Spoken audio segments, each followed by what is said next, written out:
Hello and welcome to my video of Wainan POV. So this today is an ultimate guide to drive, how to drive on the highways of Malaysia, and also how to drive in the rain. Most people do not put this as a tip or etc, and I thought it would be helpful for modern drivers of Malaysia to learn a few tips and tricks to ensure about their safety. So first thing first, when you're driving in the rain, obviously you would want to check your car for leaks, your tire pressures and stuff like that, because tire pressures can matter when it comes to how the tires contact with the road, whether rain or shine. Second, make sure that invest a little bit in coatings or clean your windows for the reason of visibility. If you can see the road properly and clearly, it is part of the safety. Get good prescription glasses and clean your car regularly, especially the windscreen, the side windows, and also replace the wiper blades when they are overdue.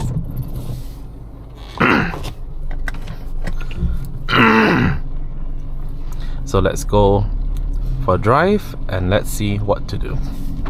First thing first, you will want to turn on your lights. The lights are on, and on some cars, if equipped, they have fog lamps, front and rear in this case.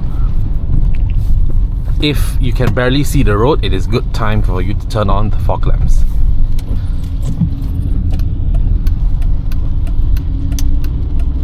So, as usual, when it comes to driving in the rain, you would not want to drive with sudden throttle maneuvers or brake maneuvers.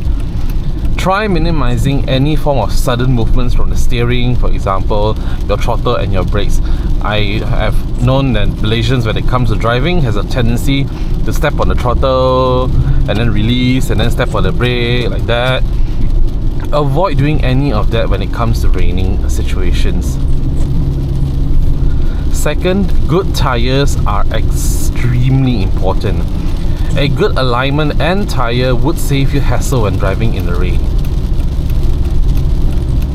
Third, as I've seen, visibility could help you save your efforts when it comes to your eyes and etc.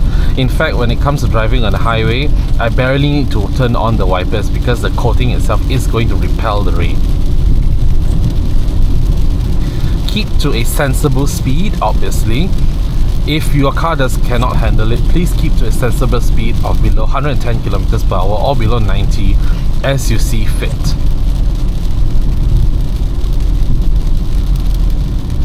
Keep both hands on the wheel and try to avoid using any form of electronic devices like texting on the phone, watching anything. Keep your attention on the road as much as possible. With good coating, you will notice that the windows and even the rear view mirror on this car is barely covered in rain. So clearly you can see the road much better ahead with this. This is your first line of safety of any driving tips. For the more advanced drivers, check out the patterns on the road. If you see that the road pattern can be a bit darker, most of the time there is a layer of water on top that might cause your car to aquaplane. The faster you go, the easier it is to aquaplane on the road. Avoid sticking too much on the right side or the left. For example, if I'm sticking too much on the right, there can be standing water that would overflow into the middle of the road, which will cause your car to actually aquaplane and slide over to the right, which can be undesirable and difficult to control. Instead, maintain your car in the middle of the lane, maybe very slightly to the left. As all the water would be stagnant on the right side in Malaysian highways, this is a safer way for you to do so when it comes to driving in the rain. Of course, one of the most important things that you have to do is not to lane hog. You may be driving at 100, but if there is anyone who needs to be faster than you, please check your rear view mirrors, outside rear view mirrors as well, for any cars who need to pass through faster than you. Give way, signal and give way to them so they do not have to brake or do any unnecessary maneuvers when it comes to overtaking. Fun fact, in Malaysia, the reason why your highways are so jammed, it's not because of the government not giving you enough lanes when it comes to Malaysian highways, but it is because of the mindset of the people driving on the road. Most of the time, people who barely look at the rearview mirror are the ones who cause jams, accidents, and unnecessary compromises when it comes to driving on the highway.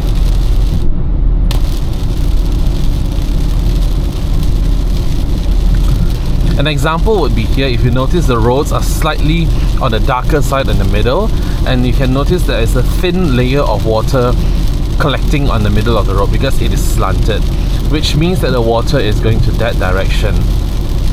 In this case, remember to always have two hands on the wheel and be prepared to steer if your car needs a correction on a straight line.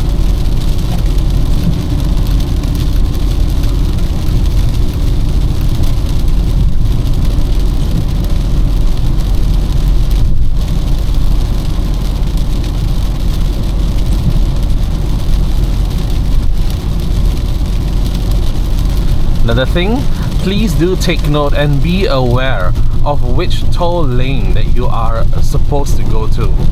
Example, over there is some water patches which may make you pull your car to the left and the right a little bit. Keep hold of the steering wheel and continue going straight. Do not, at this stage, step on the brake as it will make the aquaplaning worse. Just release the throttle and let the car sort itself out. Please be aware of the lanes or the toll booths that you have to go through. Smart tag, RFID, touch and go. By the colors, you can actually see them from far away.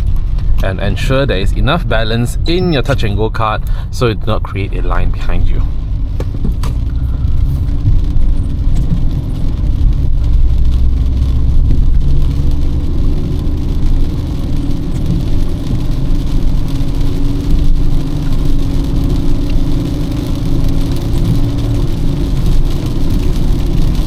Follow your GPS and be early when it comes to going to the location that you need.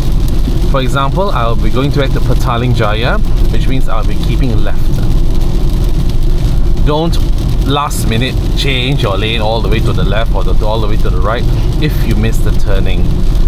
Pay attention and be aware of what the GPS tells you. Signal your intention, check for any cars, go to the left. In this case, I'll be keeping left to go to Petaling Jaya.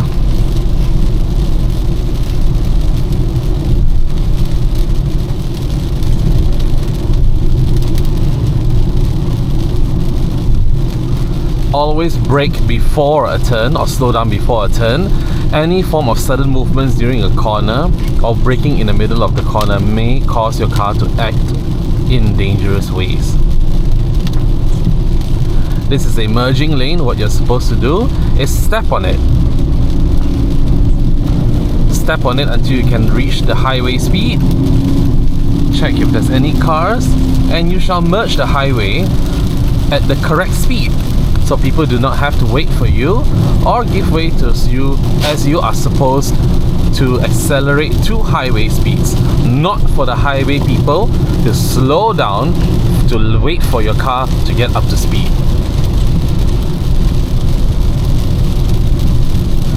Maintain a safe distance between the car and you, and be aware of road conditions.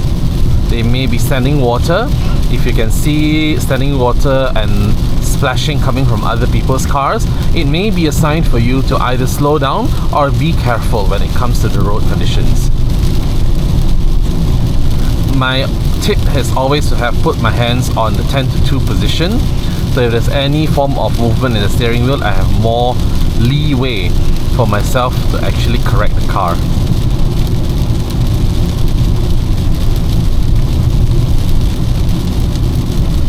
As the water pools on the right side of the highway, keeping very slightly to the left or the middle helps a lot when it comes to aquaplaning risk and issues.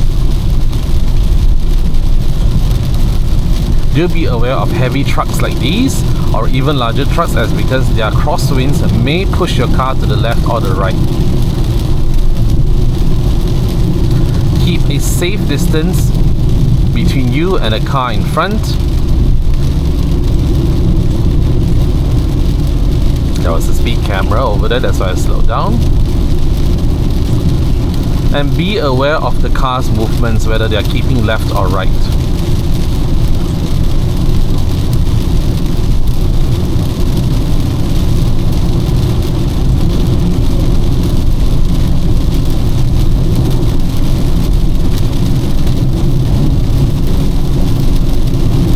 Because the coating in this car is good enough, I can actually turn off the wipers and just drive like this.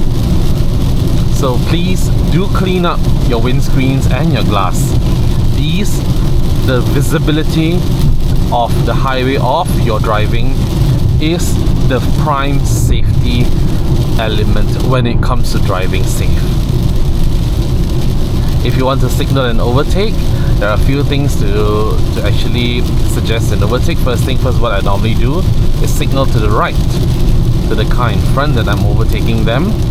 If there is no response, only I would pull on the flash. Keep a safe distance between you and the car in front. At least 2 to 3 car lengths would be fine in the rain. However, it depends on your cars and the tires that you're using. So please do not be too cocky.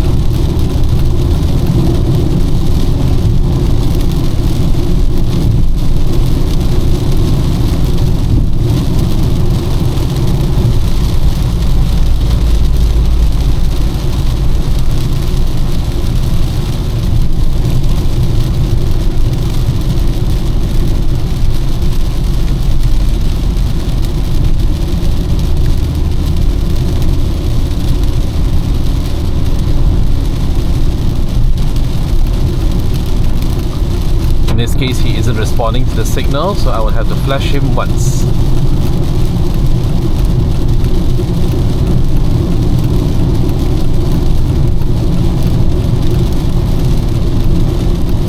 Since there's cars on the left, we would give him a bit of a chance to overtake them first before having another flash.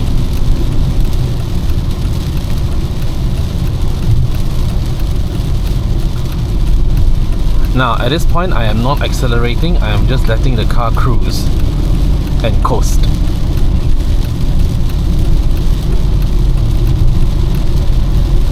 Do turn on your wipers when needed for better visibility.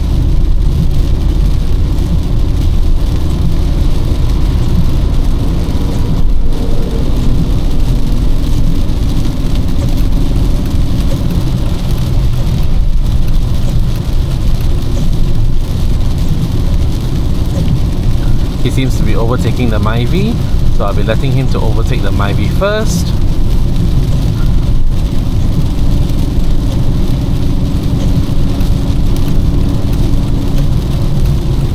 And possibly the Toyota Harrier on the left side.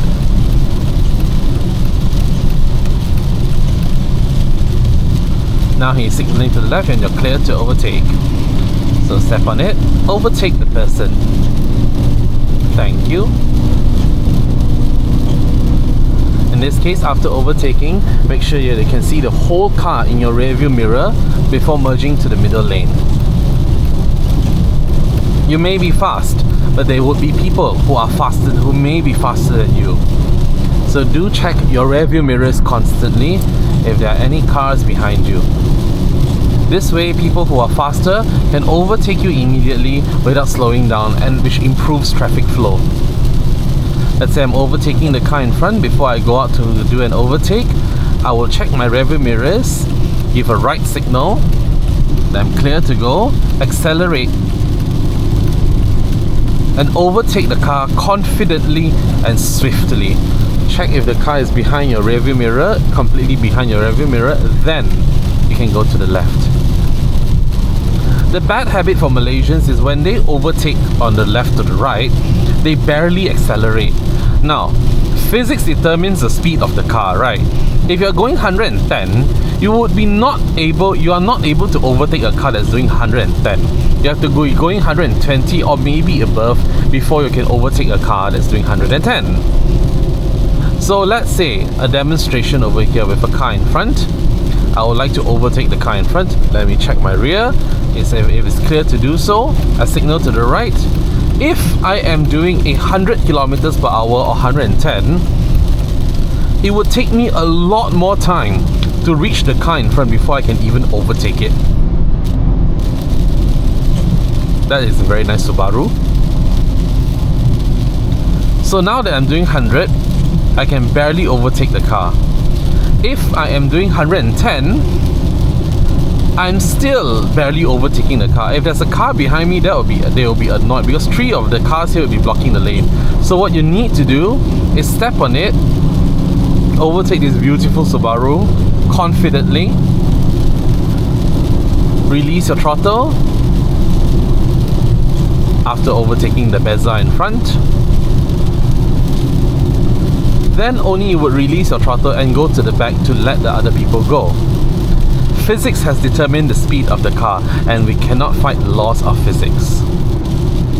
So step on it. Tekanlah minyak.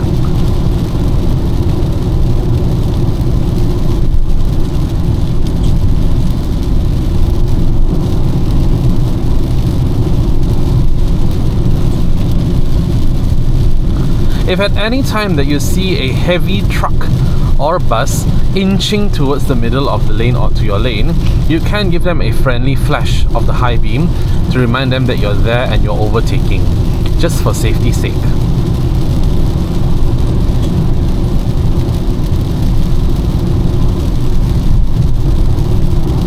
An example would be a motorcycle here with the Food Panda. Bless you, I do hope that you get to your place safely. Give a flash that you're overtaking and overtake far from them as possible, as bikes are sensitive to the wind and aerodynamics of cars and trucks.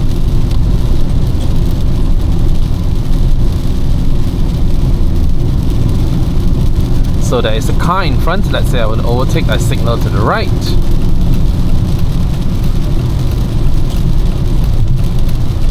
If he didn't see me, I'll give him a flash.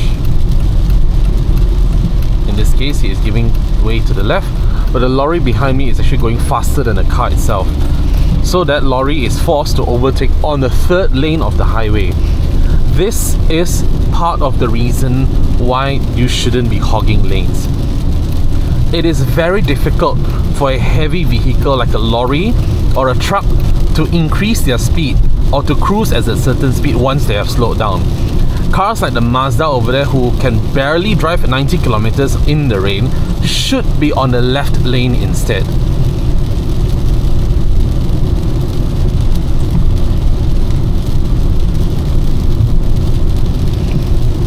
What happens when one hogs the lane like this Arus? You would have to overtake from the left and then go to the right.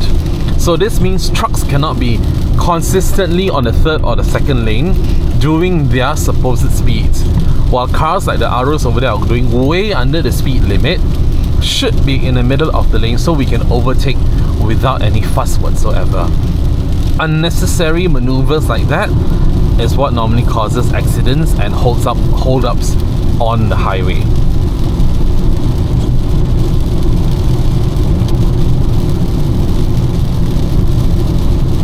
I see him inching to the right, so I'm giving him a flash before I go through.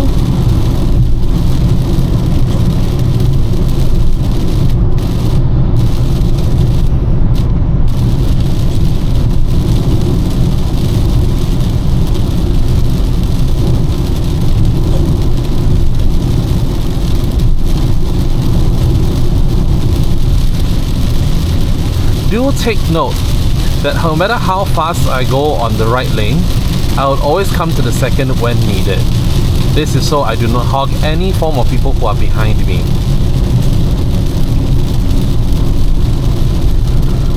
And situations like these are the reason why tires are so important when it comes to automobile engineering and also ownership.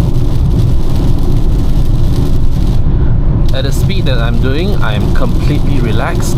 I do not feel the need to correct the car. The car is confidently doing speeds on the highway and I feel safe. If anything were to happen, when I step on the brakes, the tires would be gripping the road. and not second guessing myself.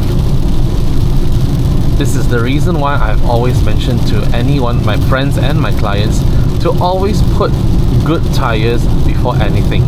Don't change your rims if you don't have the budget. Go for a good set of tires. They are life-changing. And in certain cases, life-saving.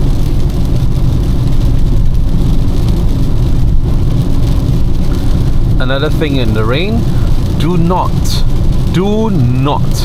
use any form of cruise control that's available. ACC, ICC, whatever form of cruise control, do not use it in the rain. The reason for that is because cruise control tends to be aggressive on the throttle because it is trying to maintain a set speed. An aggressive throttle in the rain is dangerous enough. But when you needed control, that split second between you stepping on the pedal or the brake pedal can matter.